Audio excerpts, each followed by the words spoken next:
రాయవరం అనే ఊరిలో రామశర్మ అనే బ్రాహ్మణుడు తన భార్య శ్యామలతో కలిసి ఉంటున్నాడు. రామశర్మ శివుడి గుడిలో అర్చకుడిగా చేసేవాడు.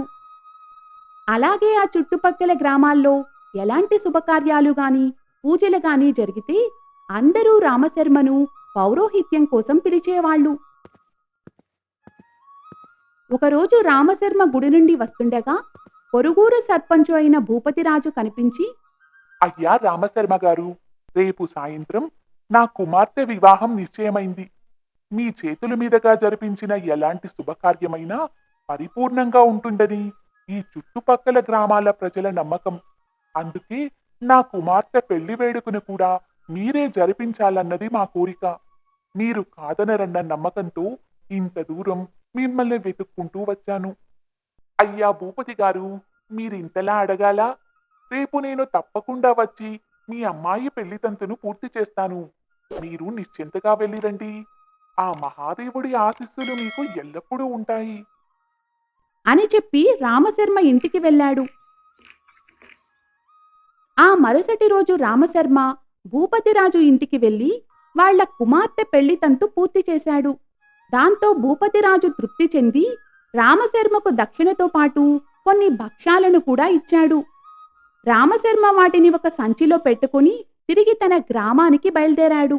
అరే, ఇంకాసేపట్లో చీకటి పడేలా ఉందే. అయినా ఏం పర్వాలేదులే. ఆ భూతనాథుడైన శివుడి ఆశీర్వాదం నాతో ఉండగా ఈ చీకటి నన్నేం చేయగలదు? అనుకుని రామశర్మ ముందుకు నడిచాడు.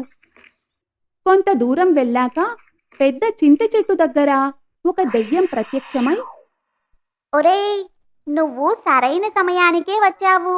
నాకు బాగా ఆకలిగా ఉంది.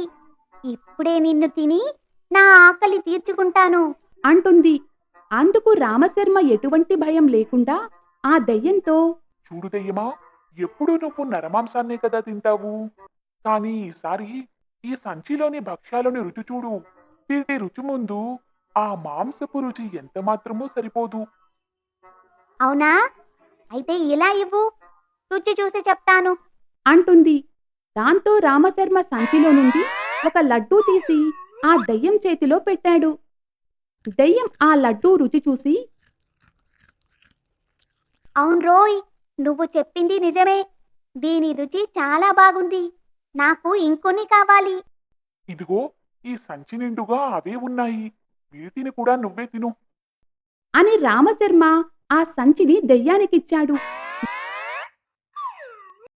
దెయ్యం క్షణాల్లో సంచిలోని భక్ష్యాలన్నీ ఖాళీ చేసి ఇలా అంటుంది. బాగుంది బాగుంది, వీటి రుచి చాలా బాగుంది. ఒరేయ్, నువ్వు ప్రతిరోజు ఇదే సమయానికి నాకు ఇలాంటి రుచికరమైన పిండి వంటలు తెచ్చివ్వు. చూడు దెయ్యమా, ఇన్ని పిండి వంటలు ప్రతిరోజు చెయ్యాలంటే నేను చాలా పదార్థాలు కొనాల్సి ఉంటుంది. దానికోసం చాలా డబ్బు అవసరమవుతుంది. మరి నేనేమో పేద బ్రాహ్మణుడిని. నా దగ్గర అంత డబ్బు లేదు సుమి. ఓస్, అంతే కదా. నీకు కావలసినంత డబ్బు నేనిస్తాను. నువ్వు నాకు ప్రతిరోజు ఈ పిండి వంటలు తెచ్చివ్వు. అని చెప్పి దెయ్యం చెట్టు తొర్రలో దూరి 2 గుప్పెళ్ల బంగారు కాసులు తెచ్చి రామశర్మకు ఇచ్చింది. రామశర్మ ఆ బంగారు కాసులు సంచిలో వేసుకుని అక్కడ్నుండి వేగంగా నడిచి ఇల్లు చేరుకున్నాడు. తన భార్యకు జరిగిందంతా చెప్పి ఆ కాసులు చూపించాడు. ఆ శివయ్య దయ వల్ల ఎలాగో మీరు ఆ దెయ్యం నుండి తప్పించుకున్నారు. అలాగే మనకు బంగారు కాసులు కూడా దక్కాయి. వీటితో మనం జీవితమంతా హాయిగా కాలం గడపొచ్చు. ఆ దెయ్యం చెప్పినట్టు రేపు మీరు వెళ్ళకండి. అసలు ఇంకెప్పుడూ ఆ దారి గుండా ప్రయాణించకండి. దెయ్యాలతో సహవాసం చాలా ప్రమాదం. అవును శ్యామల, నాకు అదే అనిపించింది.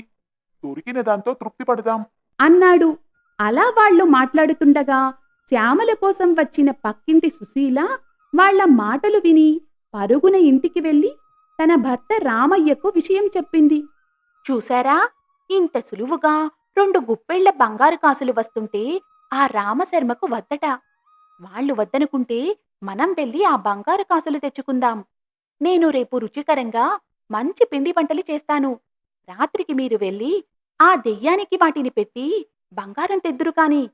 అవును సుశీల, మనం ప్రతిరోజు ఇదే విధంగా వెళ్ళి బంగారం తెచ్చుకుంటే కొద్ది రోజుల్లోనే మన ఇల్లు బంగారంతో నిండిపోతుంది.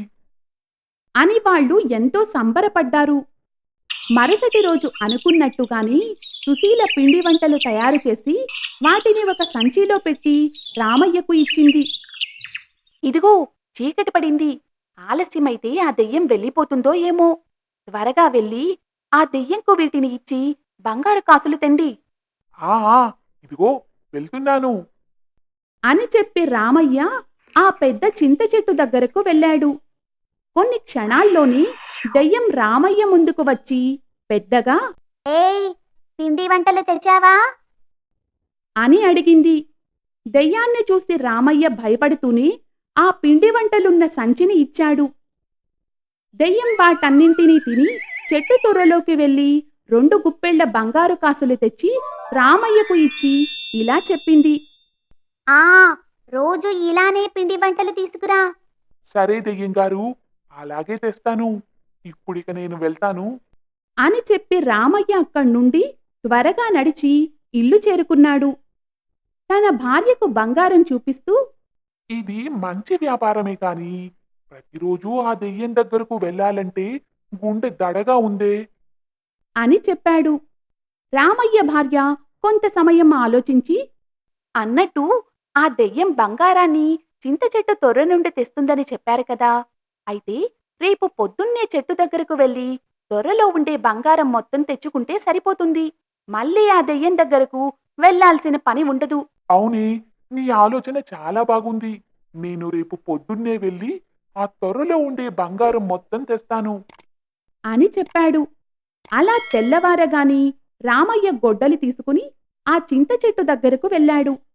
గొడ్డలితో ఆ చెట్టును నరికి తొర్రలో చెయ్యి పెట్టి చూశాడు. ఆ తొర్రలో బూడిద తప్ప రామయ్యకు ఇంకేమీ కనిపించలేదు. అరే, ఇందులో బూడిద తప్ప బంగారం ఏమీ లేదు. ఇప్పుడు ఇంటికి వెళ్ళి నా భార్యతో ఈ విషయం చెప్తే అది నా మాటలు నమ్ముతుందో లేదో. అందుకే ఒక పని చేస్తాను. ఈ బూడిదను కాస్త తీసుకుపోయి దానికే చూపిస్తాను. అని రామయ్య ఆ బూడిదను కాస్త తీసుకుని ఇంటికి వెళ్ళాడు. భార్యకు విషయం చెప్పి ఆ బూడిదను తన చేతిలో పెట్టాడు. అది చూసిన రామయ్య భార్య చీచీ, ఈ బూడిద మనకెందుకు? అని దాన్ని దూరంగా ఒక మూలన పడవేసింది. బూడిద ఒక్కసారి నేలపై పడగానే భగ్గున మంటలు రేగి ఇల్లంతా అంటుకున్నాయి. అది చూసిన రామయ్య సుశీల భయంతో బయటకు పరిగెత్తారు. అలా కొన్ని క్షణాల్లోని రామయ్య ఇల్లంతా కాలి బూడిద పాలైంది. అలా అత్యాశకు పోయిన రామయ్య సుశీల ఉన్నదంతా పోగొట్టుకుని కట్టుబట్టలతో మిగిలారు.